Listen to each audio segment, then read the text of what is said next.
what does it actually look like in reality? I can give you a little bit more insight and clarity on what's going on. And don't forget to adjust your prices as well. You don't want to go completely overboard when you are a beginner.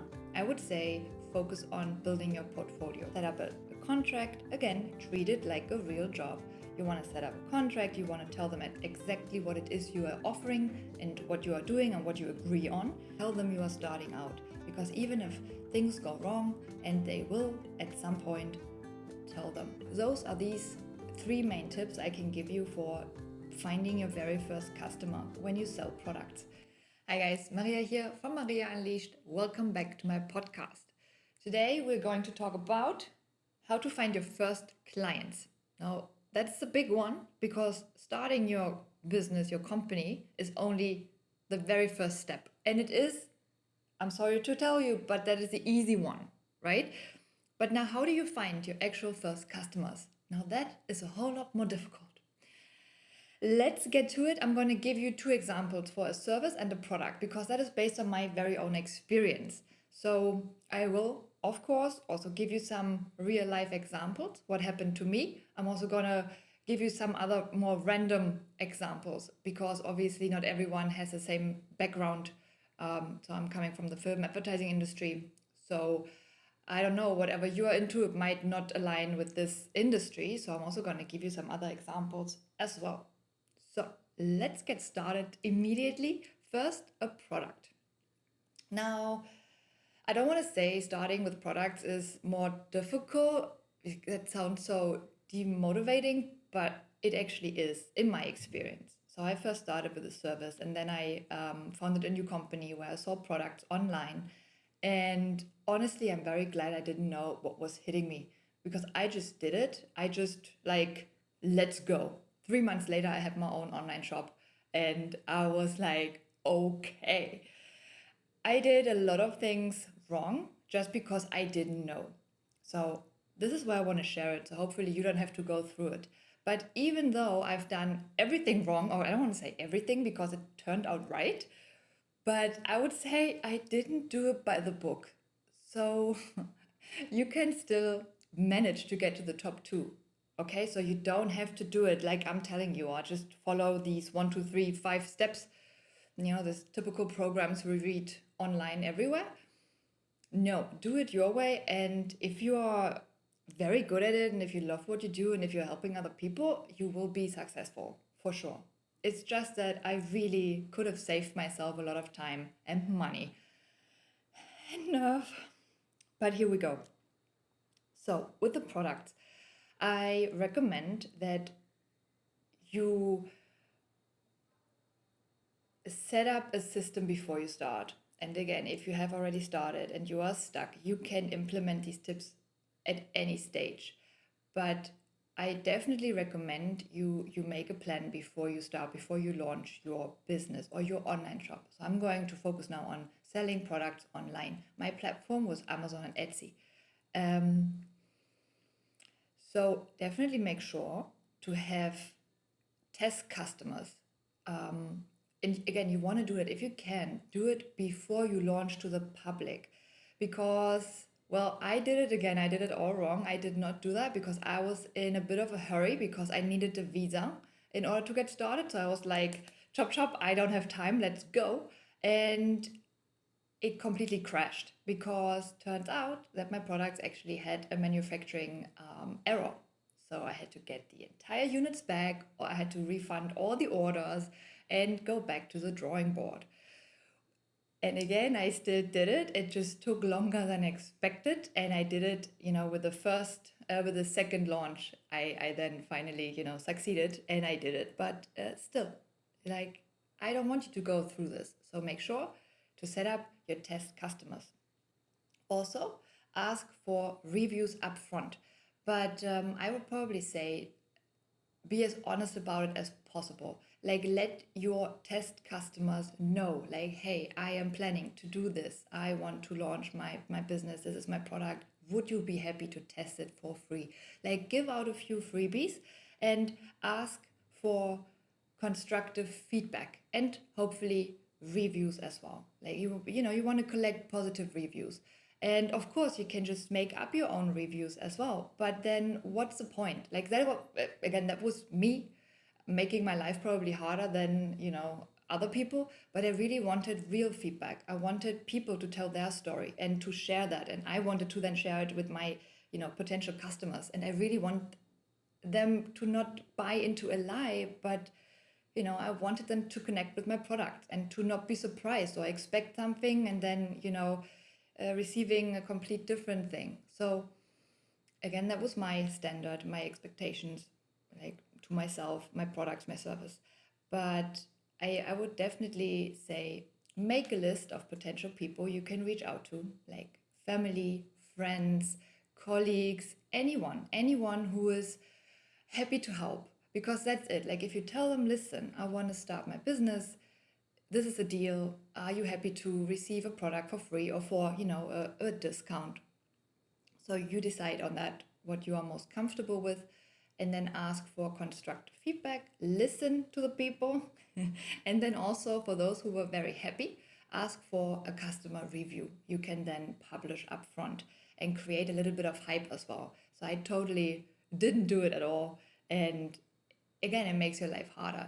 It definitely helps if you have a crowd building or social media following, and where you can just hype them up and say, listen, this is coming your way and here are the first reviews. Definitely it makes a huge difference. So one thing I want to add is, if you do ask your family and friends, the only thing that I've noticed in my experience, and also from my colleagues and friends who started their own business, it can be a bit tricky, because if it is your family, and especially if it's your very close family or friends, it can be difficult because it's for free as well. They might not fully, I don't want to say take you for real, but it's like, they're like, yeah, you are my brother, sister, my cousin. Like, how do you know? And, they maybe, be like, hey, I'm going to tell you what to do because it's a free thing. And if it's free, it has no value. Or, it's something about this free thing in some people's heads that it's like they feel encouraged to tell you your job because it was a free service or was this freebie goodie, whatever. So that can be a little bit annoying, to be honest. And then also, if it is family, they're always emotionally involved, and it makes the process sometimes more difficult. So, having said that, I wanted to tell you as well, like, watch out for that, because that can happen. It happened to me. And they don't mean, they probably don't just want to help. But again, maybe they're a little bit too close to help, and then when emotions are high, rational thinking is low, and then it gets a little messy. So we don't want to provoke any family drama. So you make the call because you know your friends and family. But I'm just saying that is how you can start. Have your first test customer. The second tip I want to give you for this one is, make sure that you are all set up. So even though it is a test customer and aka your brother or sister or best friend, you want to make sure that you are treating this as a real customer, because that's also a very good practice for you, right? You want to get ready and you want to see where little traps are along the way, along your process and your, I don't know, onboarding program or your questionnaire or whatever it is. Or no, we're talking products. Sorry, we are going to the service in a second. But you do want to know how is the shipping process? Like, hey, please send me pictures. How does it arrive? Was there anything unusual happening on the website? Did the payment go through? Whatever, right? Or let me know if buttons are not working, because if you are creating your own website, with Amazon, that's not a big of a deal because they're very professionally and, that's taken care of. If you are selling from your own platform, these things, they can happen. And then, because you are so busy and preoccupied building your business, you might overlook these things. So definitely ask your test customers to, watch out for this, let you know, take pictures and screenshots along the way so you can optimize. And that's important. Like, don't treat it as a lesser service or a lesser product, or like really treat it as a real customer, because that's more professional. And that also gives your test customer the impression like, oh, cool, she's actually serious about it. Okay, nice. So that is what I can expect. Because what you also want, hopefully, to achieve is that your test customer is then recommending the experience, a shopping experience, a product to other people. Now, this is tip number 3 I want to give you, that when you are choosing your test customers, make sure that you are tapping into your ideal customer base as well. So if it is just a test, it doesn't really matter. So if you're just like, oh, can I please test my setup here with you? Not a problem at all, right? You can just ask your family, it's cool. But if it is, let's say, your neighbor, and you are hoping that your neighbor is now recommending you to all the other rich lady friends she has, I don't know, you want to make sure to, first of all, be professional, of course, and then also tap into your ideal customer pool. Because what happens is, if, let's say, your product or your service or product, we are talking still about product, so let's stick to that. If your product is a bit more expensive than maybe the commercial side of products, you want to make sure that the person who tests your product, or who is supposed to write you a review or recommend you to friends, and colleagues and everyone, you want to make sure that they're able to actually afford your product. Because the next step will be selling your first to your first real customer and client. So that's another one. And I sometimes fell into the trap of just asking all my friends, but they were also just starting out, and some were just in uni as well. I started very early with my very first business. So of course they were happy to test it, and they gave me amazing feedback. But then the problem was, they couldn't recommend it to anyone, or they did, but then these guys, they were broke off their asses as well. So it's like, damn, so now I have people who love the service but who can't pay for it for real. So yeah, that's another one. Look out for it, just be aware of it, and just, again, if it's just a test, if it's just a, hey, can I just go through this? Not a problem at all. But if it is getting to the point where you are launching and where you actually want to, reach out to new customers, make sure that it's your ideal customer pool. Like how I'm not sure, I'm lost for words here, but yeah, I would say pool of customers. No, tap into this, your customer base. Well, I'm sure you know what I mean. But yeah, those are these 3 main tips I can give you for finding your very first customer when you sell products.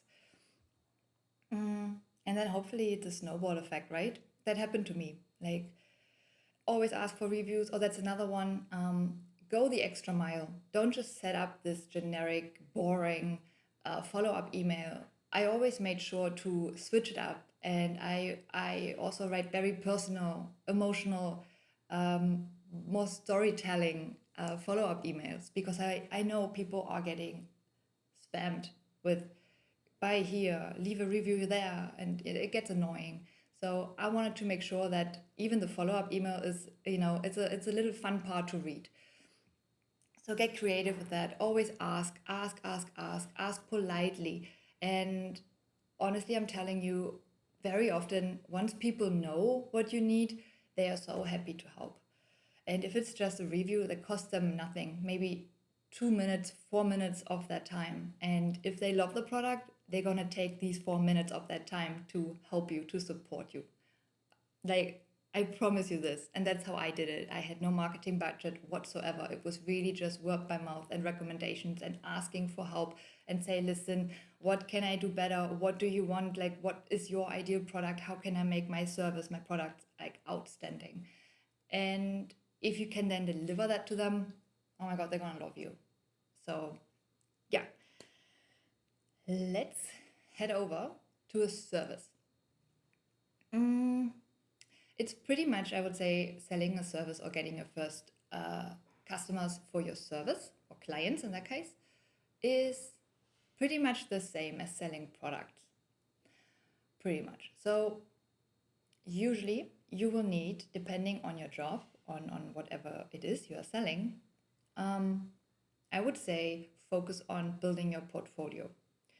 Many people, well, I come from a very visual field of work. So when people explain stuff to me, I can visualize it. You know, it's like this whole picture is painting in my head. So I don't have too much difficulty imagining stuff.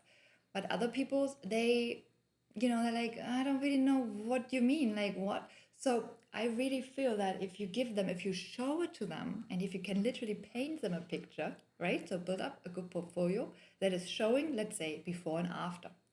So make sure that you have that in place even before you reach out to get your first customers. So now you might wonder, but how do I even get started like this? Easy. Easy. Well, maybe not easy, but it is simple. So let's say you are an architect and a photographer. Let's go with these two. That's easy. Everyone knows what that is, and everyone is familiar with these fields of work. So let's say you are an architect and you offer renovations, or I don't know, like I'm not very good at that. So you see, I don't know if that's what an architect does, or let's say an interior designer. Interior designer, let's do a before and after.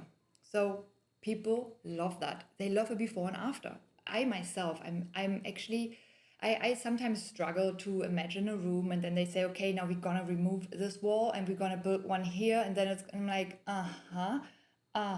okay, and that's gonna look good, right? So it really helps me to see, look, this is now and this is after, and it's this wow. And today you have amazing platforms or softwares that are like, here we go. It looks so real. So even if you haven't had your first test customer or real customer yet, you can still create these before and after examples just to give people an idea. Like, look, I know I'm the new kid on the block. I know, who am I? Why would you trust me? But listen, I want to start out. I want to make a name for myself. Whatever your motivation is, tell them, and then give them examples. As and even if it is just generated with a program, like, this is my room now, and this is what it could look like. It could also look like this, and it helps people to understand, to see your vision a little bit clearer, and then they might be willing to do a crazy thing and hire you just from, or even say, okay, I'm gonna let you renovate my room, because honestly, there are only two people in the world I would actually give a key to my house and say, okay, do it. So yeah, that is a big one. It's a big deal. So, and let's say this person says, cool, based on your pictures, I see what you're going and I like your style. Okay, let's do it. I'm going to be your test customer. So if it goes wrong, and set up a contract, again, treat it like a real job. You want to set up a contract, you want to tell them exactly what it is you are offering and what you are doing and what you agree on. You also want to state a time frame. You're also going to say what you are liable for and not. So treat it like a real customer. And then I would call my photographer friend and say, hey, listen, do you want to work together? Do you want to collaborate? Let's just, one for the books, another one for your portfolio and for mine. And do you want to do this before and after with me? And now you have your test customer, but a real project you can actually account for, right? So it's like you have all these visuals from the software, but if someone would come to me with only these photos, I would be like, I love your creativity, I love your style, but honestly, I don't think I would book them based on it, because I have no idea if they actually deliver, if they show up, if they can handle the budget, all these things that can go wrong. I don't know that. But if I see, oh, you actually already did a few real jobs, okay, awesome, cool. I mean, that makes or breaks the deal for me, really. So I'm just saying that could be a step. And then it's also great because now your photographer friend can also come in and say, awesome, listen, and always ask permission to use the pictures, though. That's important. Some people, forget that, but you want to make sure that you have the rights to the pictures and that it's okay. And then, just again, want to be on the safe side, and you want to treat it as a real job. And now what happens is, if this person, your test customer, is now blown away by the transformation of their room, maybe they hire you for the rest of the house. Maybe now the the test person has a birthday party and, brings in all her friends, and it's like, oh my gosh, who did that? And then, you can even throw in a goodie for your first test person and say, hey, listen, if you bring me 2 or 3 other of your friends who actually book me as a interior designer, you and your friend get a little discount, or a little, or I don't know, whatever, 10% off your next job with me. Whatever, you can get creative. I mean, that's a really nice motivation for both sides to, recommend you, and then to also redeem this little 10%. Again, as I said, maybe they want to go further now and do the garden with you or the rest of the house. So I just want to tell you this to give you an idea. So I can go through this list of step 1, 2, 3, but you can Google that. That is easy. That is the easy part. But then what does it actually look like in reality for different jobs? So I really hope that I can give you a little bit more insight and clarity on what's going on. And I just want to show you it doesn't have to go, by the books. You can just get creative. You can completely think outside the box. But whatever you do, I would say, like, handle your business like contract wise. You want to make sure that everything is handled securely. I don't know, I'm just saying, like, don't just say, oh yeah, you can use all my pictures, and suddenly you find yourself online seeing someone else is using your pictures, and because you did not secure yourself, or you did not protect yourself, you didn't protect your rights. So make sure that this is all in line, and that it's ready, and always communicate with your customers, test customers. Just tell them what the deal is. Tell them you are starting out, because even if things go wrong, and they will at some point, tell them, hey, listen, I'm sorry, I'm going to sort it out. I'm just saying, also, if you let your customers know up front that it is your first job, or that you are starting out, they know what to expect. They know. Otherwise, they have to book someone very professionally, 10 times your rate, So they also understand that. But again, just make sure, have a little contract ready for your test customers as well. Make sure you get all the picture credits, just make sure that you talk about it, that you are allowed to use the before and after pictures, that, if you should bring in your photographer friend, make sure you are all on the same page.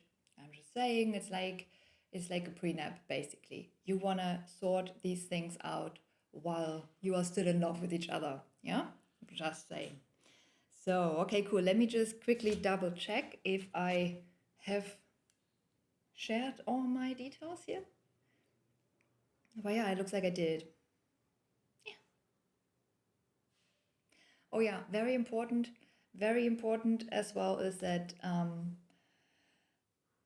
once that is all wrapped, and you have your first test customers, and you optimized, your